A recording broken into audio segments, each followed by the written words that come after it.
हे दोस्तों, कभी सोचा है कि कुछ लोग इतने अनफॉरगेटेबल क्यों होते हैं? मतलब उनका चेहरा, उनकी बातें बस दिमाग से जाती ही नहीं। हो सकता है कोई ऐसा इंसान मिला हो जिसे देखते ही दिल तेज धड़कने लगा हो, या फिर कोई ऐसा जिसके बारे में जानने का मन बार बार करता हो। आज मैं तुमसे एक छोटा सा सीक्रेट शेयर करने वाला हूं। ये कोई जादू नहीं है, ये है साइकोलॉजी। मैं तुम्हें 5 साइकोलॉजिकल ट्रिक्स बताने वाला हूं जो किसी भी इंसान को, किसी को भी तुम्हारे बारे में बार बार सोचने पर मजबूर कर सकती हैं। सोच रहे हो कि ये सब थोड़ा मैनिपुलेटिव लग रहा है? तो सुनो, ये ट्रिक्स किसी को मैनिपुलेट करने के लिए नहीं है। ये जेन्युइन कनेक्शन बनाने, क्यूरियोसिटी जगाने और एक स्ट्रॉन्ग इंप्रेशन छोड़ने के लिए है। इस वीडियो के एंड तक तुम्हें ये पता चल जाएगा कि कैसे किसी के दिमाग में अपनी जगह बनानी है, ऐसा कि जब तुम जा भी चुके हो वो तुम्हारे बारे में सोचते रहें। सबसे पहले एक बात क्लियर करते हैं, जब मैं ऑब्सेस्ड कह रहा हूं, मेरा मतलब क्रीपी या टॉक्सिक ऑब्सेशन नहीं है। मेरा मतलब है वो पॉजिटिव अट्रैक्शन, जब कोई तुमसे इंप्रेस हो जाए और तुम उसके दिमाग में रह जाओ बिना फोर्स किए। ये ट्रिक्स इसलिए काम करती हैं क्योंकि ये हमारे ब्रेन की नेचुरल वायरिंग को टारगेट करती है। ये साइंस बेस्ड है, गेसवर्क नहीं। चाहे तुम किसी लड़की को इंप्रेस करना चाहते हो, दोस्ती डीपन करनी हो या प्रोफेशनल बॉन्ड बनाना हो, ये स्ट्रैटेजीज हर सिचुएशन में काम आती हैं। और बेस्ट पार्ट, ये सिंपल है, एथिकल है और कोई भी यूज कर सकता है। तो चलो शुरू करते हैं। ट्रिक नंबर 1, थोड़ा सा मिस्टीरियस बनना सीखो। सोचो जरा, कभी किसी ऐसे इंसान से मिले हो जो अपनी पूरी लाइफ स्टोरी 5 मिनट में नहीं सुना देता, और इंस्टेड ऑफ गेटिंग बोर्ड तुम्हारा इंटरेस्ट और ज्यादा बढ़ गया? हाँ ना? बस यही होती है मिस्ट्री की पावर। हमारे दिमाग की वायरिंग ही ऐसी है, जो चीज पूरी समझ नहीं आती उसके पीछे हम और ज्यादा अट्रैक्ट हो जाते हैं। क्यूरियोसिटी किक हो जाती है। जब तुम अपने बारे में सिर्फ इतना शेयर करते हो कि सामने वाले का इंटरेस्ट जग जाए, लेकिन सब कुछ ओपन बुक की तरह नहीं बताते, तो तुम एक पजल बन जाते हो। जैसे तुमने थोड़े से ब्रेड क्रम्स गिरा दिए हो, अब सामने वाला वो ट्रेल फॉलो करना चाहता है। मान लो तुम किसी पार्टी में हो और कोई पूछता है, so what do you do? अब यूजुअली लोग बोल देते हैं, मैं एक अकाउंटेंट हूं, 5 साल से इसी फर्म में हूं, मुझे स्प्रेडशीट्स पसंद हैं। लेकिन अगर तुम बोलो, मैं नंबर्स के साथ काम करता हूं, बट मेरा असली शौक होता है हिडन पैटर्न्स ढूंढना, जैसे कोई मिस्ट्री सॉल्व करना, फिर हल्का सा स्माइल करो और टॉपिक चेंज कर दो। तुमने क्या किया? तुमने अपने बारे में एक इंटरेस्टिंग ग्लिम्स दिया, थोड़ा सा हिंट कि तुम डिफरेंट हो, बट सब कुछ एक्सपोज नहीं किया। अब सामने वाला सोचेगा, हिडन पैटर्न्स, मिस्ट्री, ये बंदा एग्जैक्टली करता क्या है? अपने बारे में एक यूनिक बात बताओ, लेकिन ओवर एक्सप्लेन मत करो। Use lines like, long story है, कभी और बताऊंगा, या वो तो सिर्फ एक पार्ट है जो मैं करता हूं। कॉन्फिडेंट और चिल्ड आउट रहो। मिस्ट्री तभी काम करती है जब तुम खुद में कंफर्टेबल हो। एक रियल लाइफ स्टोरी सुनो।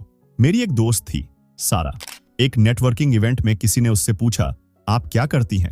उसने बस इतना बोला, मैं विजुअल्स के थ्रू लोगों की कहानियां दिखाती हूं। फिर तुरंत सामने वाले से एक क्वेश्चन पूछ लिया। बंदा पूरी रात सोचता रहा, ये फिल्म मेकर है, graphic designer, visual story teller. And तक वो बंदा उससे बिजनेस कार्ड मांग रहा था। साइकोलॉजी में इसे कहते हैं ज़ाइगर्निक इफेक्ट। मतलब हमारा दिमाग अधूरी कहानियों को छोड़ नहीं सकता। जब तुम कुछ गैप्स छोड़ते हो, लोग नेचुरली उन्हें फिल करने की कोशिश करते हैं, और इसी क्यूरियोसिटी के चक्कर में वो तुम्हारे बारे में बार बार सोचने लगते हैं। Trick number 2, the hello effect. अब बात करते हैं ट्रिक नंबर 2 की। ये एक साइकोलॉजिकल बायस है, जहां अगर तुम किसी एक चीज में स्ट्रॉन्ग इंप्रेशन बना लेते हो, जैसे कि तुम्हारा लुक या तुम्हारी कॉन्फिडेंस, तो लोग ऑटोमेटिकली मान लेते हैं कि तुम हर डिपार्टमेंट में इक्वली ऑसम हो। अगर तुम पॉलिश्ड दिखो, कॉन्फिडेंट बिहेव करो और पॉजिटिव एनर्जी कैरी करो, तो लोग तुम्हारे बारे में ये अस्यूम कर लेते हैं कि ये तो स्मार्ट भी होगा, काइंड भी और इंटरेस्टिंग भी, चाहे उन्होंने तुमसे प्रॉपरली बात भी ना की हो अभी तक। ये एक शॉर्टकट होता है किसी के दिमाग में यादगार बनने का। फॉर एग्जाम्पल, तुम जॉब इंटरव्यू पे जा रहे हो, तुमने अच्छे से तैयार होकर शार्प ड्रेसिंग की, सीधे खड़े हुए और हैंडशेक के टाइम एक वार्म स्माइल दिया। अब तुमने कुछ बोला भी नहीं, लेकिन इंटरव्यूअर का दिमाग ऑलरेडी बोल रहा है, ये बंदा तो सॉर्टेड लगता है। यही होता है हेलो इफेक्ट इन एक्शन। ऐसे ड्रेस करो जो तुम्हारे स्टाइल को सूट करे। क्लीन शूज, कोम्ड हेयर, थोड़ा एफर्ट दिखना चाहिए। अपना बॉडी लैंग्वेज इंप्रूव करो, सीधे खड़े रहो, स्माइल करो और हाथ पैर बैंड मत रखो। ओपन जेस्चर्स यूज करो। हर इंटरेक्शन को पॉजिटिव नोट पे शुरू करो, जैसे बोलो, मुझे आपसे मिलके बहुत अच्छा लग रहा है, क्योंकि दिमाग इंस्टेंट जजमेंट बनाता है। ये ह्यूमन नेचर है। एक स्ट्रॉन्ग फर्स्ट इंप्रेशन पूरी परसेप्शन को शेप कर देता है। तुम एक अच्छा वाइब दोगे तो लोग तुम्हारे बाकी ट्रेट्स भी पॉजिटिव ही अस्यूम करेंगे। Trick number 3, the push pull dynamic. ये ट्रिक है बैलेंस का। इंटरेस्ट और इंडिपेंडेंस के बीच का परफेक्ट मिक्स। अगर तुम हमेशा अवेलेबल हो तो बोरिंग लग सकते हो, लेकिन अगर हमेशा बिजी या अनइंटरेस्टेड दिखोगे तो सामने वाला सोचेगा छोड़ो, इसको तो फर्क ही नहीं पड़ता। वो पॉइंट जहां तुम इंटरेस्ट शो करते हो बट साथ ही अपनी लाइफ और वैल्यू भी मेंटेन करते हो, यही होता है रियल अट्रैक्शन का मैजिक। मान लो तुम किसी को टेक्स्ट कर रहे हो जो तुम्हें पसंद है। हर बार इंस्टेंटली रिप्लाई मत करो, थोड़ा अनप्रेडिक्टेबल बनो। कभी एक फ्लर्टी मैसेज भेजो जैसे last night was fun, you're trouble aren't you, वो नॉटी स्मर्क वाली वाइब। फिर थोड़ा रुक जाओ, लेट देम वंडर। या रियल लाइफ में जब बात हो रही हो फुल अटेंशन दो, स्माइल करो, फिर कैजुअली बोलो मुझे तुमसे बात करना मजा आ रहा है बट एक दोस्त मेरा वेट कर रहा है, लेट्स कंटिन्यू दिस लेटर। तुमने इंटरेस्ट भी दिखाया और अपना स्पेस भी मेंटेन किया। इंटरेस्ट शो करो, वार्म रहो, क्वेश्चंस पूछो, स्माइल करो, थोड़ा स्पेस बनाओ। हर बार पहले टेक्स्ट मत भेजो या कॉन्वर्सेशन में हमेशा एंड तक मत रुको। प्लेफुल बनो, थोड़ा मास्टी, टीजिंग या लाइट सार्केज्म से पुश को कोल्ड नहीं, फन बनाओ। मेरा दोस्त माइक एक लड़की पर क्रश था, लेकिन लड़की का रिस्पॉन्स थोड़ा कोल्ड था। फिर उसने पुश पुल ट्राई किया।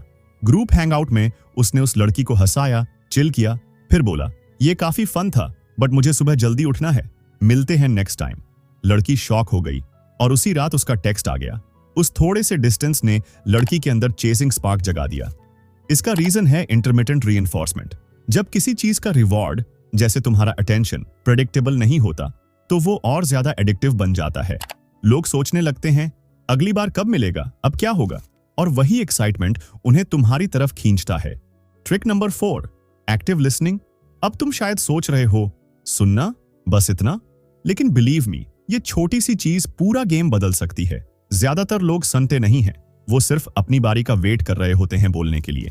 लेकिन जब तुम किसी को दिल से सुनते हो तब तुम उन्हें यह महसूस करवाते हो कि हाँ मैं मैटर करता हूं। और जब कोई इंसान ये फील करता है कि उसे ट्रूली सुना जा रहा है, वो एक्सपीरियंस ही मैग्नेटिक बन जाता है। मान लो तुम एक डेट पर हो और सामने वाला अपना दिन बता रहा है। अब यूजुअली लोग बोल पड़ते हैं ओ वाओ सेम यार, मेरे साथ भी एक बार ऐसा हुआ था। बट इंस्टेड ट्राई दिस, थोड़ा लीन इन करो, आंखों में आंखें डालो, ऑब्वियसली स्टेयर मत करो क्रीपी तरीके से, और बोलो वाओ काफी इंटेंस लग रहा है, तुमने कैसे हैंडल किया। फिर चुप हो जाओ और जेन्युइनली सुनो। अगर उन्होंने बोला मैं तो बिल्कुल शॉक हो गया था, तो तुम बोलो तो तुम टोटली कॉट ऑफ गार्ड हो गए थे, राइट। ये छोटी छोटी चीजें बताती हैं कि तुम सिर्फ सन नहीं रहे, तुम समझ रहे हो। Trick number 5, sincere compliments. सबको अच्छा लगता है जब उनकी तारीफ होती है, राइट। लेकिन असली गेम तब स्ट्रांग होता है जब तुम्हारी तारीफ रियल हो, स्पेसिफिक हो और दिल से हो। एक अच्छी कॉम्प्लीमेंट सिर्फ किसी का दिन ही अच्छा नहीं बनाती, बल्कि उस पॉजिटिव फीलिंग को तुम्हारे साथ लिंक कर देती है। इंस्टेड ऑफ बस ये बोलना you look nice, try something like ये कलर तुम पर अमेजिंग लग रहा है, तुम्हारी एनर्जी अलग ही ग्लो कर रही है। या अगर कोई अपना आइडिया शेयर करे तो बोलो यार तुम कितने क्रिएटिव हो, ये सोचने का तरीका काफी यूनिक था। यही होती है magic of being specific and real. ये थे 5 साइकोलॉजिकल ट्रिक्स जो किसी को भी तुम्हारे बारे में सोचने पर मजबूर कर सकते हैं। थोड़ा मिस्टीरियस बनो, दिल से सुनो, हेलो इफेक्ट का यूज करो, जेन्युइन तारीफ दो और पुश पुल का मैजिक समझो। और याद रखो, जब तुम ये सब काइंडनेस और ऑथेंटिसिटी के साथ यूज करते हो तो सिर्फ लोग तुम्हारे ऑब्सेस्ड नहीं होते, तुम सच में रियल मीनिंगफुल रिलेशनशिप्स बिल्ड करते हो, and that's the real win. अगर ये वीडियो पसंद आई हो तो एक थम्स अप दो, अपने किसी दोस्त के साथ शेयर करो, और हाँ, सब्सक्राइब करना मत भूलना। थैंक्स फॉर वॉचिंग और मिलते हैं नेक्स्ट वीडियो में। तब तक के लिए कीप ग्रोइंग, कीप ग्लोइंग।